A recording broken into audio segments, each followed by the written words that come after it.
So in today's video, we're going to start the actual teardown of the head, get that removed. I do highly recommend you pick up the workshop manual for these. This one's the 1999 to 2006 model year, Td5. And then in addition to that, I went ahead and I made a 12-page checklist to follow through for the whole thing that's a little bit handier than this. But the workshop manual is going to give you everything that you need to know as far as bolt removal sequences, reinstallation torque sequences, all of that. I cannot stress enough how useful the workshop manual will be. So with that said, let's go ahead and get started by taking the camshaft cover off.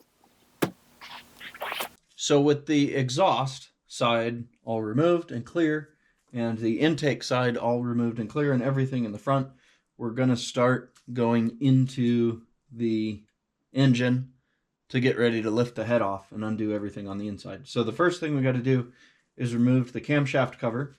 I would not use power tools. You're supposed to progressively loosen this. So I'm just going to go around with the ratchet and I'm going to first break everything loose. And then I'll come around and start taking it a little bit more loose at a time and then lift it off. And then we're going to discard the gasket. And the workshop manual actually does recommend to remove these sealing washers in here. I'm going to go ahead and do that. I have them on hand. They came in the head gasket kit that I purchased. So that is what we are going to do.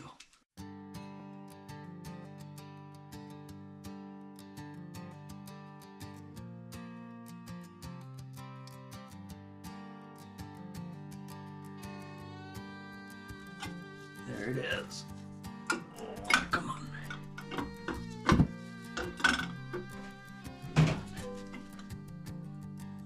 I just stuck on the gasket. There it is. Whoop. And we just lost 2 sealing washers. So these sealing washers just pop right out. So watch those when you take it off. Now that we've got the camshaft cover off, the plan will be to go in and disconnect each of the injectors. That's super simple. You just reach in there and push this clip in and pull up. Something to note, these injectors are pinned and they fire in a specific order. So as you start taking out anything having to do with the injectors, you absolutely need to keep it in order. That goes for the injectors, that goes for the pivot bolts, everything in there that has to do with injectors. Make sure you keep it in order. We'll get this harness out of here. Then we will progressively loosen these top rocker bolts, and then we can remove the rocker, and then I will go ahead and put this to top dead center and we will lock out the timing. So those are the next steps. And you also just want to try and keep everything clean. This just pushes up from the bottom, 2 O-rings. So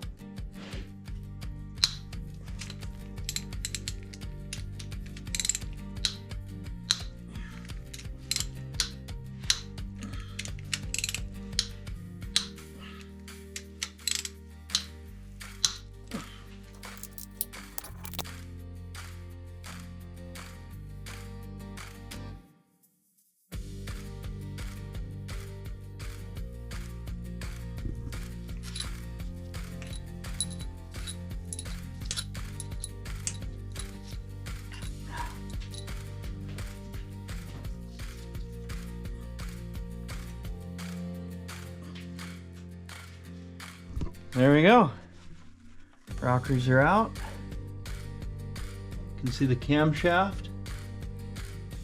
Probably won't need to be taking that out because it looks fine. There's a little bit of goop there from the sealant.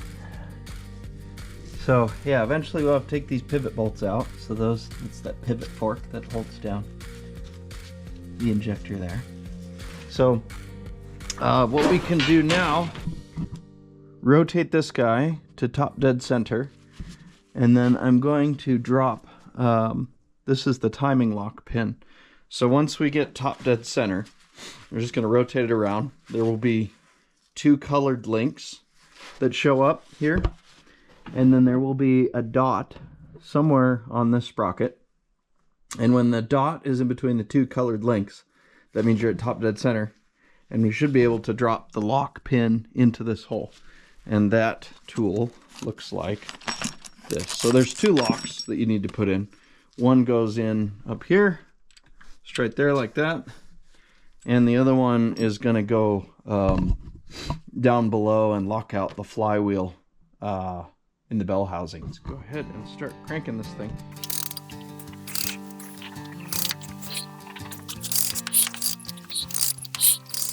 Now that we've got that rotated around, you can see that the mark is centered between the 2 colored links. Once you have that in that position, take 3 zip ties and strap the chain to the sprocket so that we can maintain timing when the sprocket is removed. You can go ahead and also drop your timing pin at this point to lock the camshaft timing. So next I will remove this tensioner. This guy is the fixed tensioning guide, and you need a 6mm Allen key.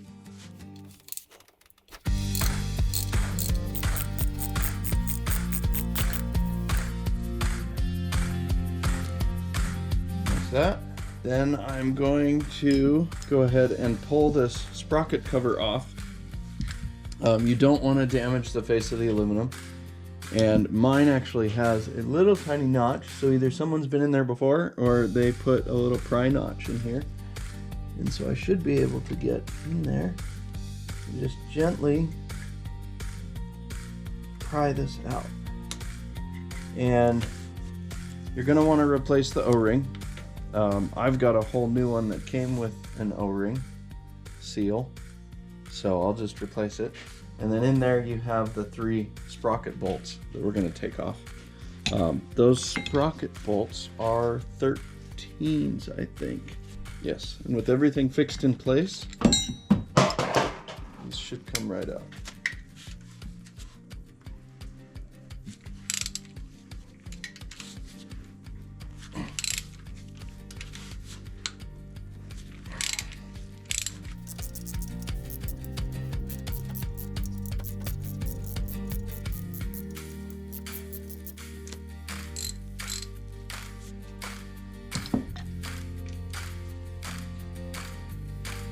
Just make sure you don't drop those.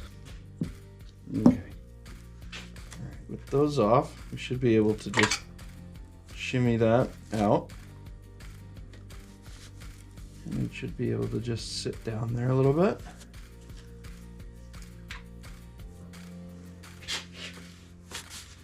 Just like that. Yep. So it's just resting on the 2 timing chain guides. And then lastly, we have the tensioner, and the tensioner uses a 27mm wrench.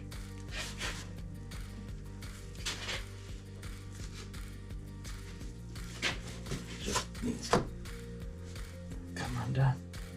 We can get it. There it is.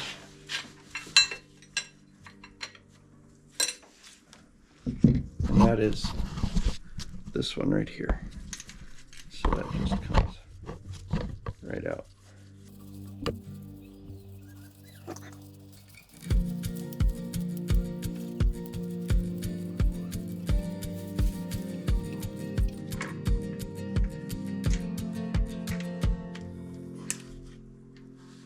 And with that out, the sprocket is just going to sink lower against the guides.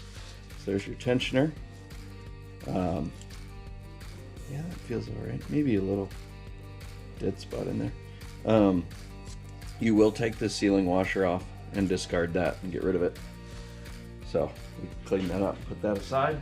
So earlier when we took the exhaust gas return piping off, we took that bolt out. That goes into the timing cover. This nut is on a stud that goes into the timing cover. So we can go ahead and undo that now too. That takes a 13mm wrench or socket. We'll just take that off and go put it with the bolt. This is the injector tool that I was waiting on. This one is a Sealy branded one. This is the Land Rover part number. The way that it works is you slip these collars under the injector. You'll put them together around this smaller nut, like that, and then you'll drop this collar down, and that collar will hold them shut, and then it's just a hammer, and you just pop it off like that. If you're looking down from the top, the bolt for the injector retainer is right here. It's a 10mm socket. This is the reaction post. They do need to stay with each other.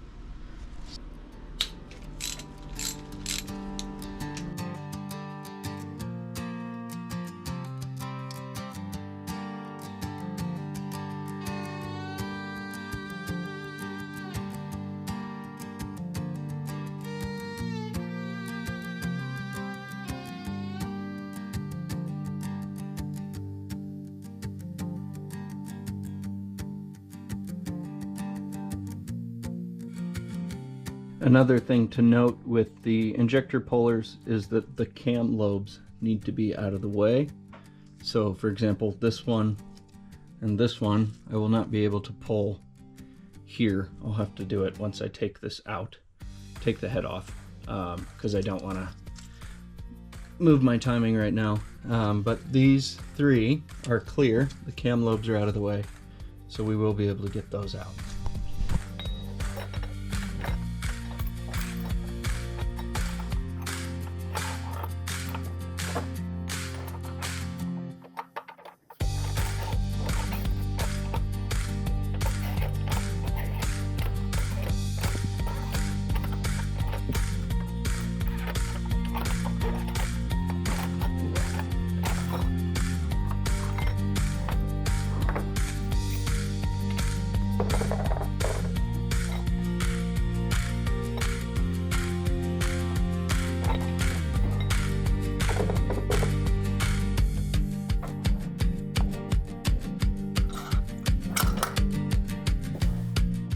I removed these two injectors using the recommended tool, but for these two especially, and potentially this one, the tool does not fit very well unless you rotate the camshaft and get the lobes out of the way. So I'll be using these two 5mm Allen keys, since I've already got my timing locked.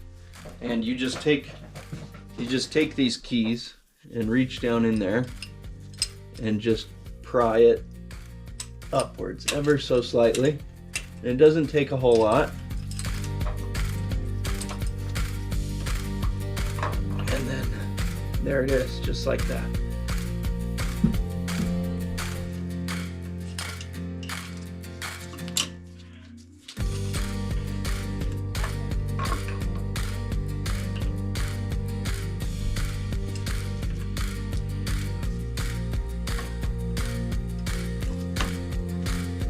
And this one I'll have to wait. I will have to move the camshaft just a little bit to get that out of the way.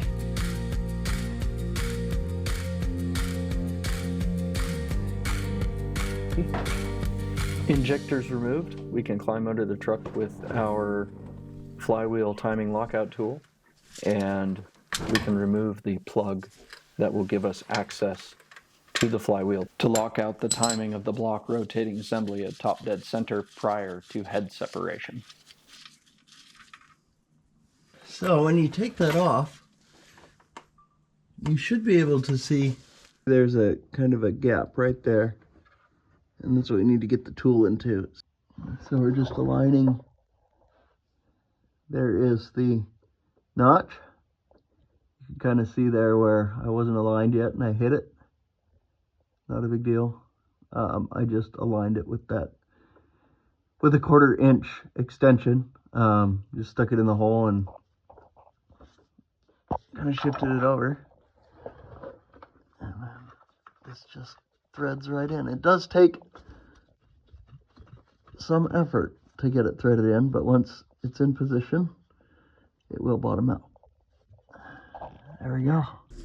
The electrical connector just has a wire you push in and it will pop right off like that. And then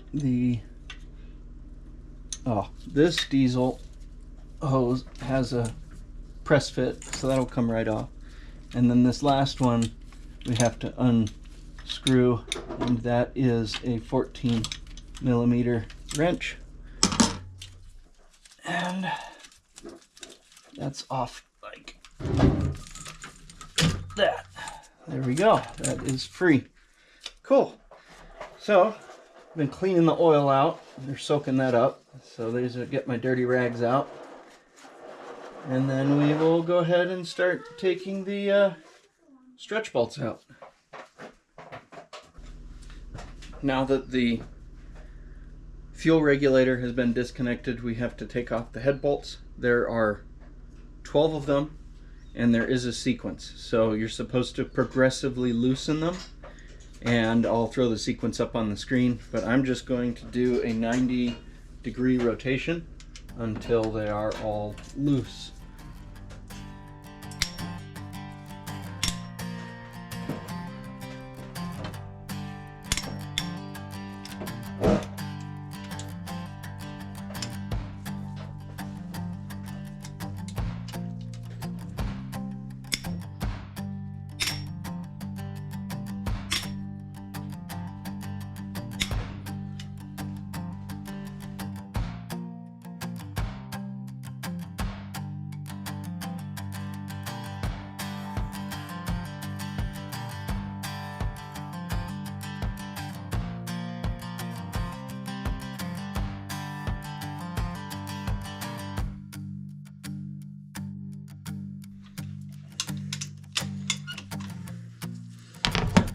All right, and we are just going to throw these all away, so it doesn't matter which one you take out first.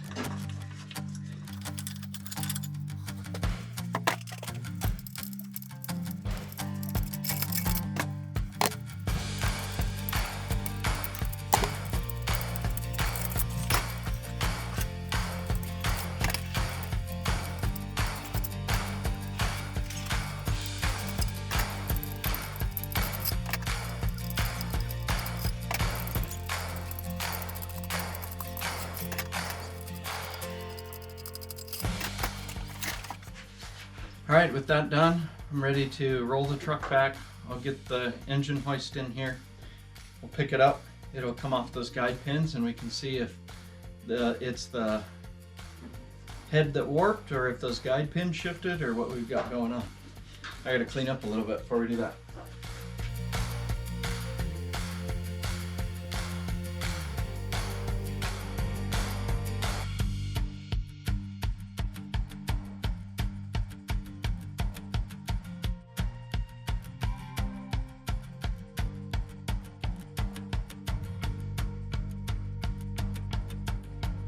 Well, folks, that's all we've got for this episode. I hope you've enjoyed it, and we will see you back at the next one where we clean this head up and see what we're working with and hopefully get it back in the truck.